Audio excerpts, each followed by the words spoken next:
সেই প্লেসমেন্ট কিভাবে পাওয়া যায়, তাই আমাদের এমন জায়গা থেকে শিক্ষা বা এমন জায়গা থেকে শিখতে হবে বা পড়াশুনো করতে হবে যেখান থেকে প্লেসমেন্ট পাওয়া যায়।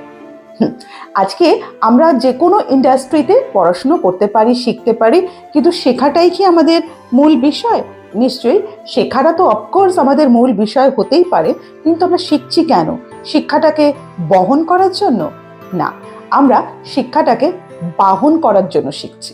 তো এই বাহন করতে গেলে যেখান থেকে যে শিক্ষাটা শিখে তার পিঠে চড়ে বসে আমি আমার জীবনে এগিয়ে যেতে পারবো, সেটা হচ্ছে জব প্লেসমেন্ট।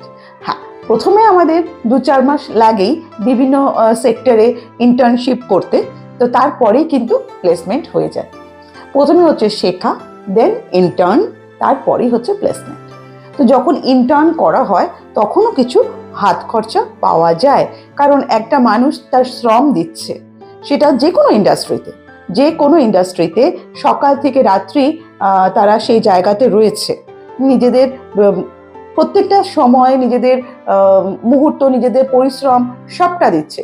সেই বিনিময়ে তারা ইন্টার্ন অবস্থায় কিছু পারিশ্রমিক পেয়ে থাকে, বাট সেটা নট সাফিসিয়েন্ট।